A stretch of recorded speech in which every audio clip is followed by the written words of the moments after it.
Oke teman-teman, jadi intinya dalam membuat gerak dasar bahan bonsai itu sebisa mungkin kita buat gerak pohon ini indah untuk dilihat teman-teman. Kita bayangkan bagaimana sebuah gerak dasar pohon ini enak untuk dilihat, dan itu hanya kita sendiri yang bisa membayangkan, karena kita yang akan mengerjakan nanti sampai terbentuk sebuah bonsai teman-teman.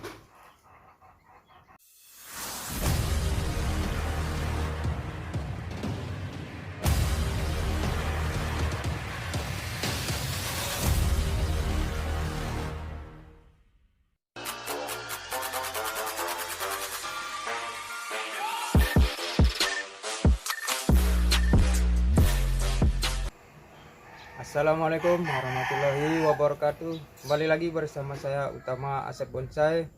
Untuk teman-teman semua dimanapun Anda berada, semoga sehat selalu, tetap semangat, tetap berkarya, tetap berpikir positif. Kali ini saya akan mengajak teman-teman berdiskusi bersama bagaimana kita membuat gerak dasar dari sebuah bahan bonsai. Dan kali ini saya akan berbagi pengalaman agar bisa menjadi bayangan teman-teman yang baru mau belajar membuat bahan bonsai. Oke, gimana selanjutnya? Kita saksikan sama-sama.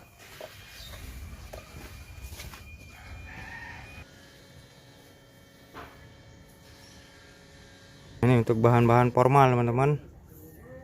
Jadi gerak dasar pohonnya itu bisa kita bentuk nanti, tapi kita perhatikan dulu perakarannya jelas apa tidak sebuah bahan bonsainya. Seperti ini, akar yang menunjang batang utama sudah jelas, akarnya ini yang menunjang cabang utama juga sudah jelas. Nah, ini kalau untuk ukuran formal dia cenderung akarnya keliling, jadi gerak dasarnya nanti enak untuk dibentuk. Baik teman-teman, jadi pertama-tama sharing sedikit, karena ini kita menggunakan teknik ngelos dan cutting. Jadi apabila teman-teman sudah berniat membuat sebuah bahan bonsai dengan teknik ngelos dan cutting, harus mempersiapkan diri bersabar teman-teman ya, karena proses ngelos cutting ini sangat lama sekali dalam membentuk sebuah bahan bonsai, karena kita mengedepankan kematangan dari detail-detail dari akar, batang, cabang, dan sampai seterusnya teman-teman. Jadi itu yang kita perhatikan utamanya, kita matangkan per detail-detailnya. Makanya lama teman-teman kita ngelos, cutting, ngelos. Penggunaan kawat itu sangat banyak nanti teman-teman. Bukannya ngelos cutting tidak menggunakan kawat, tetap kita menggunakan kawat, malah seharian nanti tidak bisa selesai mengawat satu pohon itu, karena saking banyaknya yang kita wiring teman-teman, saking banyak yang kita arahkan, baik itu anak cabang sampai ke rantingnya, nanti itu tetap menggunakan kawat. Nah, oke teman-teman, jadi itu yang harus kita perhatikan dalam teknik close cutting, harus benar-benar sabar teman-teman. Kalau tidak sabar ya akan sulit membuat sebuah bahan bonsai yang benar-benar ideal. Dan setiap konten saya ada yang dikritik, ini kok begini, cuma begini toh, atau apa kontennya kok begini, hanya begini saja, mana kelanjutannya. Ya karena gini, teknik cutting ngelos ini pengerjaannya itu sangat lama per detail, misalnya cabang dulu, batang, akar, itu satu-satu teman-teman. Tidak bisa kalau kita kumpulkan satu video, nanti bisa bertahun-tahun saya rekam baru jadi satu video. Tapi ini saya buat kontennya per detail, misalnya bulan ini kita motong cabang, nah 6-7 bulan, kadang 1 tahun ke depan baru kita motong lagi. Nah, jadi kalau tidak benar-benar mengerti dengan sistem close cutting ini, akan heran kenapa kontennya kok sepotong. Oke teman-teman, kita lanjutkan. Baik teman-teman, yang pertama kita bahas bahan dari stekan dulu teman-teman. Nah seperti ini, langkah awal itu kita harus jadikan dulu pondasi. Nah setelah pondasi ini selesai, kita bisa menentukan gerak dasar selanjutnya seperti ini teman-teman. Dan ini dulu lurus teman-teman, ada cabang kecil paling bawah dan ada cabang di atasnya sedikit seperti ini teman-teman. Dari cabang-cabang yang masih kecil ini kita nanti akan buat gerak dasarnya seperti apa teman-teman. Jadi kita harus bisa bayangkan bahan ini kedepannya akan bentuknya seperti apa. Bahan yang lurus ini banyak sekali gerak dasar yang bisa dibuat teman-teman. Mau gerak dasarnya ekstrim, formal, informal, natural dan sebagainya teman-teman, ini bisa kita buat dengan bahan yang lurus begini.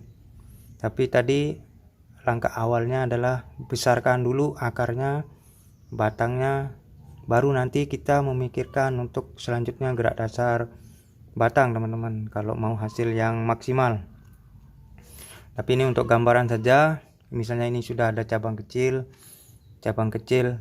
Nah ini yang kita bayangkan teman-teman, nanti besarnya ini akan menjadi pohon, bentuknya seperti apa.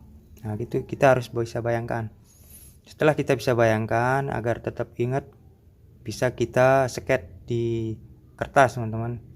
Kita lukis nanti pohon ini terbentuknya seperti apa. Nah, misalnya cabang yang paling bawah ini yang akan kita buat sebagai cabang utama, kita besarkan dulu teman-teman, jangan langsung di pelintir kawat dibentuk. Ini nanti besarkan dulu, seiring ini nanti membesar, akarnya otomatis besar, batangnya juga ikut akan membesar teman-teman. Nah itu langkah awal, kita harus biarkan dulu ngelos. Nah misalnya tadi ini sebagai cabang utama, dan selanjutnya nanti mana yang akan kita buat jadi batang utama. Dan menurut bayangan kita tadi, angan-angan kita bentuk pohonnya seperti apa, itu hanya masing-masing yang bisa membayangkan teman-teman, tidak bisa dibayangkan oleh orang lain. Nanti orang lain tersebut yang bisa melanjutkan. Kalau kita sendiri, ya kita sendiri yang harus membayangkan nanti pohonnya ini akan bentuk seperti apa, baru bisa kita lanjutkan untuk seterusnya. Nah misalnya kan ini nanti pohonnya ini akan meliuk ke sini. Nah kita sket dulu batang utamanya ini nanti seperti ini, ke arah sini. Ya kita kunci satu cabang ini nanti yang akan kita gunakan sebagai batang utamanya teman-teman. Kita kunci cabang ini sebagai batang utama, dan kita kunci cabang ini sebagai cabang utamanya. Jadi nanti tinggal kita potong ini ya miring, karena akan nanti arahnya gerak dasarnya ke sini misalnya. Ya ini kita potong miring. Nah ini kita biarkan besar. Ini kita biarkan besar dulu teman-teman, ngelos. Setelah akar-akarnya komplit membesar, nah baru kita nanti ini setelah besar seimbang dengan batang ini juga sudah besar seimbang dengan batang ini, baru seterusnya kita potong. Di sini kan nanti ada mata tunas. Nah ini bisa kita manfaatkan untuk gerak dasar selanjutnya teman-teman, tanpa harus kita tekuk dengan kawat. Cabang ini kita liukkan begini, ini akan sulit besar nanti teman-teman, sulit menyeimbangi batang utamanya nih. Dan gerak dasar yang meliuk itu bisa kita bentuk dengan sistem cutting ini. Kita loskan dulu besar, kita potong. Ini kan ada seperti ini cabang, kita potong di sini.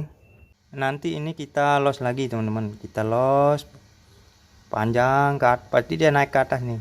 Ini sudah terbentuk gerak 1, 2, 3 nanti. Nah setelah ini besar, kita potong lagi. Nanti misalnya ada cabang yang sini, kita bisa pakai terus lanjutkan. Nah seperti ini teman-teman. Jika sudah besar, ini kita potong. Tadi Misalnya ini cabang yang paling bawah untuk cabang utamanya. Setelah besar dan besar kita potong, dan yang kita akan gunakan tadi sebagai batang utama adalah cabang yang atas tadi teman-teman. Nah, seperti ini kita masih ngelos ini teman-teman, ngelos. Ini contohnya yang seperti saya bilang tadi untuk menentukan gerak dasar pohonnya. Nah, ini gerak dasar batang utamanya nanti ke arah sini teman-teman. Nah, nanti ke arah sini. Ini harus kita los teman-teman, jangan kita kawat mengejar apa yang kita bayangkan meliuk itu teman-teman. Jangan kita tekuk dengan kawat sesuai bayangan kita yang meliuk, tapi kita biarkan dulu ngelos besar. Nah, ngelos besar, nanti setelah ini seimbang dengan batang ini logikanya begini, besar nanti mengecil sampai ujungnya nanti ke mahkota itu udah mengecil. Nah, ini setelah ini nanti membesar sudah seimbang dengan batang utama, barulah kita potong di sini teman-teman. Kira-kira lah sampai mana maunya, tingginya seberapa terserah. Nah, ini kita potong segini misal. Nah, kita tunggu mata tunas yang selanjutnya, misalnya tumbuh di mana itu yang kita manfaatkan nanti. Nah, nanti misalnya tumbuh di belakang sini, ya itu kita manfaatkan. Tumbuh di depan sini, ini yang kita manfaatkan. Syukur-syukur dia tumbuh pas di arah yang sini teman-teman. Tinggal setelah tumbuh kita los lagi untuk gerak dasar selanjutnya. Begitu terus teman-teman. Ini untuk yang ukuran-ukuran formal informal teman-teman. Juga teman-teman dari stekan. Nah, ini masih ngelos karena apa? Akarnya masih kecil-kecil teman-teman. Ini kita biarkan ngelos. Ini belum dibentuk teman-teman, tidak ada yang dibentuk dengan kawat. Nah, ini terbentuk sendiri nanti gerak dasarnya tanpa dikawat pun seperti ini terbentuk sendiri teman-teman gerak dasarnya. Ini dulu lurus, cabang dua seperti begini teman-teman. Nah, seperti pis begini. Jadi ini sudah terpotong, ini terpotong, tumbuh tunas baru. Ini dilos lagi, udah ngelos. Ini bekas potongannya teman-teman. Nah, ini bekas terpotong lagi, tunas baru lagi. Nah, ini yang masih ngelos sampai sekarang. Nah, ini cara membuat gerak dasarnya teman-teman tanpa kita liukan, atau kita menentukan gerak dasar itu sebenarnya teman-teman dari pikiran kita teman, dari bayangan kita pohonnya ini enaknya dibentuk seperti apa. Tapi yang jelas tadi kuncinya lihat dulu dasar pondasinya. Jika akarnya menunjang, batangnya menunjang, itu tinggal kita lanjutkan saja sesuai dengan yang seperti tadi. Nah, seperti ini. Kalau dari stek cangkok ini rata-rata enak kita bentuk teman-teman, meskipun kita baru belajar. Tapi kalau kita menemukan hasil buruan yang belum jelas, itu kita selalu bingung mau dibentuk seperti apa nantinya, karena bahan dasarnya itu sudah membingungkan. Tapi kalau bahan dasar bonsai buruannya bagus, itu gampang kita lanjutkan teman-teman gerak dasarnya. Batangnya akarnya sudah komplit, ada sudah menunjang dari sebuah pohon, ada penunjang batang utama, ada penunjang cabangnya nanti. Tidak harus keliling teman-teman, tapi dia bisa menunjang pohonnya, itu bisa kita bentuk. Nah, seperti ini. Nah, ini teman-teman. Jadi jadikan dulu jika mempunyai bahan bonsai yang belum ada akarnya masih kecil, batangnya belum berbentuk, itu jadikan dulu teman-teman, dilos saja.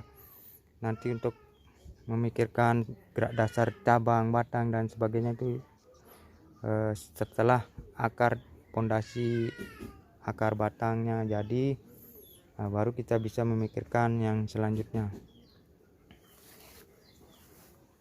Selanjutnya kita bahas yang dari hasil buruan teman-teman. Seperti ini teman-teman, dia dari hasil buruan ini ditanam terbalik teman-teman.